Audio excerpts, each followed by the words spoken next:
we're out here in Stanfield, North Carolina at our friends Rick and Ramsey Allen's place. They have a very big collection of vintage Harley-Davidsons.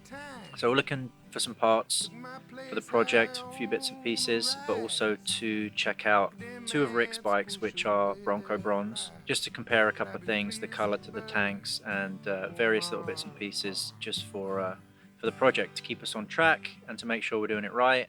We were looking at it and thinking, is there a black base coat under this bronze color? Joe, our sheet metal guy, painted those tanks, and they were totally unmatched. Stripped it off and had them chrome and then put that stripe on there. You have to hunt. You have to know people, and you have to, in a sense, convince people to sell it because nobody wants to get rid of it. I think these are what I need for the front, right? Yeah. With the white lenses that I have. Yeah. Finding all these parts is super difficult, and even though you can buy some things on eBay, there's just some things you just can't buy. So having friends like Rick and Ramsey is really important, and it also makes the project even more special because it feels like, you know, it's a family deal and everybody comes together for this one machine. It's very cool.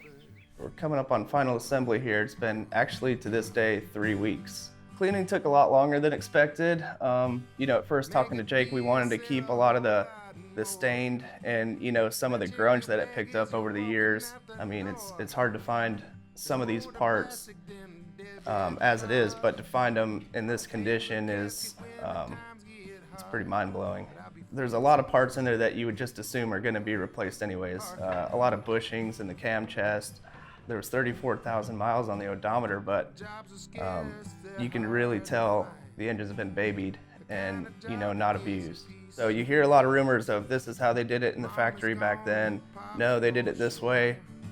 You actually got to see for yourself how well it was built back in the day. Bring me down.